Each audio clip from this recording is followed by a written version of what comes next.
¿Qué tal? ¿Cómo están? Bienvenidos y bienvenidas a Frontera Global. Dedicaremos este primer programa de agosto a analizar qué tan cerca estamos de una confrontación nuclear cuando se cumplen ya 80 años de la bomba atómica contra Hiroshima y Nagasaki, en medio de las crecientes tensiones entre Rusia y Estados Unidos. Y también veremos en qué va la campaña por las elecciones presidenciales en Bolivia. Pero antes vamos a nuestros puntos cardinales a ver qué otras noticias hay en el mundo. Partimos en Brasil porque el Tribunal Supremo de Justicia de este país decretó esta semana prisión domiciliaria para el expresidente Jair Bolsonaro. Esto por reiterado incumplimiento de medidas cautelares en medio del juicio por intento de golpe de Estado en enero de 2023. Además, se le prohibió recibir visitas y usar celular, hechos que han causado masivas protestas de sus seguidores. Vamos ahora hacia Medio Oriente porque crece la tensión en esta parte del planeta tras las intenciones del gobierno israelí de ocupar la totalidad de la franja de Gaza, cuando se cumplen ya 22 meses de una guerra que ha dejado más de 61.000 muertos y que ha causado la indignación de la comunidad internacional por el drama humanitario y también la hambruna desatada en el enclave palestino.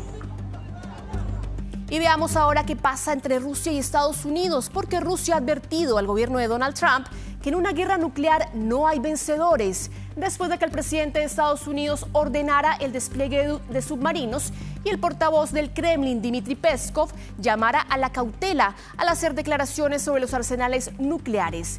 Pero a 80 años del único bombardeo atómico que se ha realizado en el mundo, que fue en Japón, ¿qué tan cerca estamos de una guerra nuclear? Se lo vamos a contar en este programa. Veremos también qué sucede en Bolivia porque hay polarización e incertidumbre, lo que marca las últimas semanas de campaña para las elecciones presidenciales en el vecino país. Los votos nulos, en blanco y los indecisos suman más de 8 candidatos en contienda y sin embargo los últimos sondeos muestran una probabilidad de que la derecha logre llegar al poder después de 20 años de gobiernos de izquierda. Haremos una radiografía de la situación sociopolítica y económica en este episodio. Y le hacemos suma la noticia de la tensión entre Rusia y Estados Unidos por recientes declaraciones sobre arsenales nucleares en una semana que ha estado marcada por el aniversario 80 del lanzamiento de la bomba atómica sobre Hiroshima y Nagasaki. Para abordar este tema estamos con Pablo Cabrera, que es ex diplomático y también académico de la Universidad Católica. Pablo, ¿cómo estás? Bienvenido. Encantado, Andrea, de estar de nuevo por acá. Un placer. Partir preguntándote por la coyuntura, lo que ha pasado justamente con esas declaraciones que hizo el mando ruso, hablando de que tenían este tipo de armamento nuclear o de disposiciones nucleares, un poco desafiando, ¿no?, a Estados Unidos frente a la presión que ha ejercido el gobierno del presidente Donald Trump para que se llegue a un acuerdo con Ucrania. ¿Cómo ves tú este escenario? Es un escenario complicado que hay que relacionarlo con el inicio de la noticia de hoy día, que tiene que ver con conmemoraciones, símbolos, que estamos a puerta de la conmemoración lamentable de los 80 años de la bomba en Hiroshima y Nagasaki. Y además se cumplen luego los 80 años del nacimiento de Naciones Unidas. Y creo que eso muestra que el panorama no está de lo más pacífico, por lo menos. Hay mucha tensión internacional y la tensión internacional acapara la atención de los grandes países involucrados, que son China, Rusia y Estados Unidos, en medio de una conflagración en Europa y otros lugares del mundo. Creo que estas alternativas bélicas están relacionadas con eso, con un mensaje interno hacia la población de cada país, con también un mensaje a la población mundial que se ve fatigada ya con el tema de la guerra. Creo que las amenazas nucleares están dentro de lo que es la lógica de una guerra no física, ¿no? Es una guerra cultural, una guerra cibernética, una guerra de distinta naturaleza que obviamente pone, por un lado, el afán de lograr el cese del fuego y por el otro, el afán de lograr un triunfo.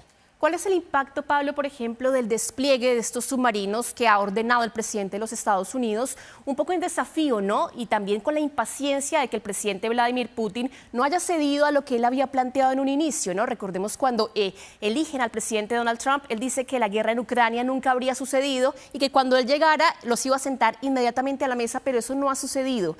¿Cómo podemos justamente identificar y qué podemos decir de este despliegue de submarinos? ¿Cuál es el impacto? Este es grande, ¿eh? Yo creo que si hay un elemento de disuasión en el mundo, en el contexto de armamentos, el submarino nuclear creo que es el más importante. Haber llegado a este punto significa que podemos estar ganando posiciones, buscando mejor posiciones para una negociación definitiva.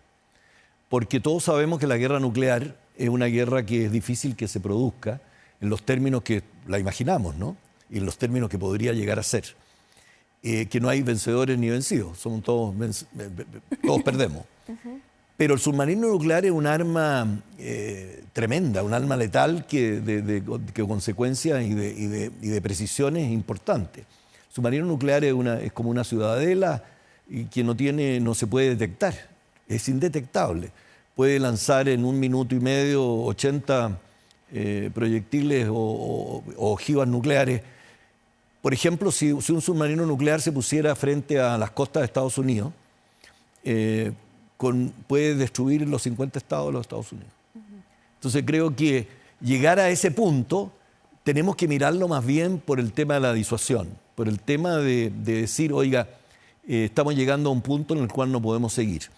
Creo que Estados Unidos y la figura del presidente Trump, de acuerdo a lo que ha hecho, está muy desafiado por sus declaraciones y él es muy preocupado de la accountability, de cumplir lo que él dijo en su oferta electoral, ¿no? Y ha ido cumpliendo todo. Justamente, Pablo, tú fuiste además embajador de Chile en Rusia, conoces además al presidente Vladimir Putin. ¿Cómo opera la psiquis de Vladimir Putin frente a esta amenaza o a esta advertencia por parte de Donald Trump de desplegar estos submarinos nucleares? ¿Esto puede hacer que efectivamente se siente más rápido a la mesa de negociación? Bueno, esa es la pregunta que yo creo que es la más lógica de hacer. Porque justamente Putin no habló de ataques nucleares esta vez. Y desde hace tiempo que no lo hace. Fue su alter ego, que es Medvedev, que fue presidente y primer ministro y hoy día es el vicepresidente del Consejo de Estado. Y creo que justamente para los rusos, en este minuto, que están sintiendo el peso de las sanciones, no obstante Trump le haya dicho que se manejan bien frente a las sanciones, creo que están creando condiciones para poder conversar con Ucrania. Y la manera de poder conversar es justamente ponerse en una posición de poder, de decir yo no quiero terminar con la guerra, sino que quiero salir triunfante de la guerra. Y la disuasión nuclear pone un antecedente importante a todos los otros participantes o seguidores de este problema interminable. Por eso, para los rusos es un problema de orgullo.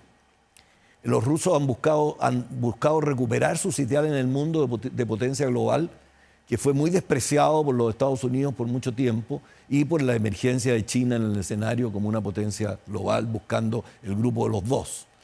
Pero ahora que en esta posición de guerra y con lo que ha sucedido en Europa y la posición que tiene Europa hoy día y los otros actores del escenario mundial, creo que tiene un mensaje potente interno para prepararlos para la negociación. Hay un tema que considero fundamental y que tú mencionabas, que es en una guerra nuclear no hay vencedores ni vencidos, todos estamos derrotados, que además fue la misma aproximación que hizo el gobierno ruso, al menos el portavoz esta semana. ¿Estamos más cerca o no, Pablo, de una confrontación nuclear como la que tuvimos hace 80 años? Bueno, si fuera porque siguiéramos de cerca estos símbolos o estos mensajes, estaríamos en lo último, pero no se trata de ser catastrofista porque yo creo que quien sabe o quien haya leído un poco y haya conocido cómo se maneja el tema nuclear, sabe perfectamente que es muy difícil llegar a eso. Por eso son las cortapisas que existen, ¿no? A mí me tocó negociar las cláusulas de salvaguardia de la energía nuclear de Chile cuando entramos al Tratado de No Proliferación Nuclear. junto con Argentina y con Brasil, con la Organización Internacional de la Energía Atómica, y nos tocó seguir de cerca cuáles son las tratativas y cuáles son las circunstancias que hay que enfrentar y cuáles son las consecuencias que hay que lamentar.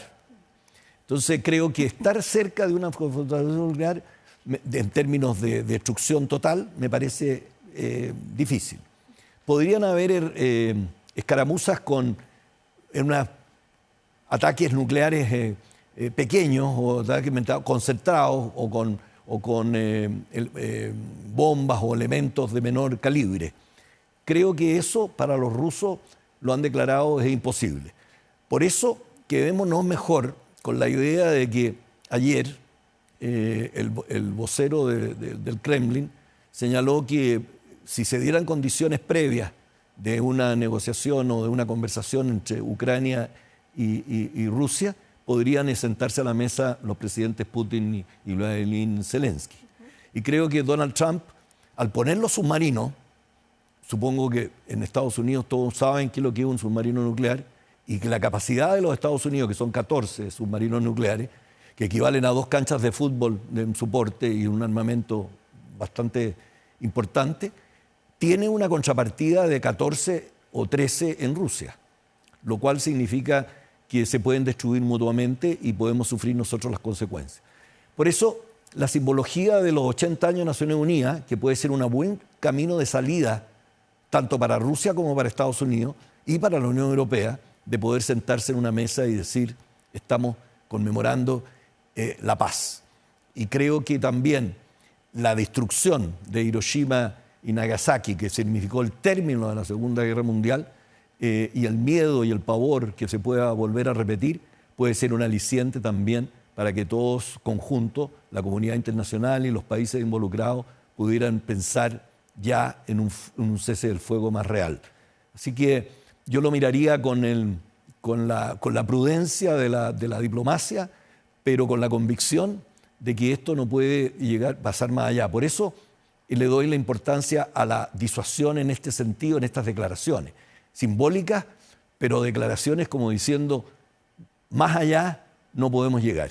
Quisiera justamente quedarme en ese punto, Pablo, porque estamos teniendo también algunas imágenes de archivo de lo que fue el impacto, ¿no?, de la bomba atómica, y preguntarte por qué Estados Unidos es el único país que finalmente ha usado un arma atómica en ese sentido, y también es el país que constantemente está de alguna forma sancionando a otros países. Lo hemos visto, por ejemplo, con Corea del Norte, con Irán, por el peligro que significa que ellos puedan desarrollar un arma nuclear. Estamos en un escenario en el que podríamos correr algún tipo de riesgo de una actuación, digamos, precipitada por parte de Estados Unidos en materia nuclear.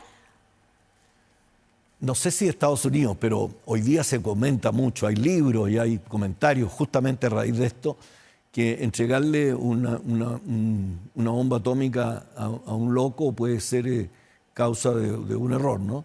Y de un error que no tiene remedio. Nosotros en América Latina siempre hemos mirado este tema con mucho apego a lo que es la defensa, la paz y la promoción de la paz y la seguridad internacional. Fuimos el primer continente, toda la región, que firmamos el Tratado de Tlatelolco, que revela que es la primera zona del mundo, en América Latina y el Caribe, libre de armas nucleares. Creo que ese hecho puntual nos pone justamente con una autoridad moral para conversar sobre estos temas y poder analizar estos temas. Creo que una confrontación de esta naturaleza puede ocurrir, pero creo que los canales de poder detener una situación de esta naturaleza también, valga la redundancia, existen. Si no, pregúntenle a Corea del Norte. Yo creo que Corea del Norte lo han dejado estar un poco, en el sentido de que pueda tener la bomba, pero en Corea del Norte es un país que todos sabemos en la comunidad internacional que la vida empieza con la fecha de nacimiento de su líder. Entonces, creo que también hay un poco de utopía y frente a este tipo de cosas, y también a veces una retropía en el sentido de que yo manejo el mundo porque tengo las armas nucleares. Entonces, esta percepción y esta realidad juega en la diplomacia. Y es un desafío para la diplomacia y un desafío para el ejercicio del poder. Y creo que es lo que están haciendo hoy día los Estados Unidos y Rusia, con el objeto de forjar un nuevo orden internacional que les acomode a cada uno, que no les sea infiel y que tenga respaldo frente a su pueblo. Finalmente, Pablo, preguntarte, porque estamos viendo ahora esas imágenes de la devastación en Japón, el tema de la diplomacia. Tú has sido un diplomático además de carrera. ¿Crees que el hecho de que se cumplan esos 80 años de la bomba de Hiroshima abre de alguna forma de nuevo la fórmula o de alguna forma también la puerta a la diplomacia en medio de un contexto que ha sido mucho más confrontacional en lo que va de este año? Yo creo que la puerta a la diplomacia siempre ha estado abierta y siempre han estado trabajando. Otra cosa es que se sepa. A veces la diplomacia está muy estereotipada o muy puesta de lado, ¿no? Pero creo que por naturaleza, por antonomasia, es una arte por la cual se buscan los puentes, se busca el acercamiento. Es buenista la diplomacia. Entonces yo creo que en definitiva la negociación ha estado siempre ahí. Pero a veces quienes son los más escépticos dicen, bueno, pero los diplomáticos siempre hablan de negociación, una negociación que no llega. Pero hay que tener paciencia. Yo creo que con perseverancia, paciencia y viendo, argumentando, como se ha siempre argumentado, ¿no es cierto? Frente al poder, usted puede argumentar diciendo, estas son mis capacidades y esta es la manera que yo tengo, o someterse al otro. Es como un poco los celotes y los hedonistas, ¿no? Heronistas, que desde que vienen de la antigüedad. O sea, es cómo enfrentar el poder. Y yo creo que la puerta de la diplomacia para enfrentar el poder está siempre abierta. Pablo Cabrera, exdiplomático y académico de la Universidad Católica, muchas gracias por esa entrevista. Gracias. Nosotros vamos a una pausa y a la vuelta les contamos cómo va la campaña para las elecciones en Bolivia.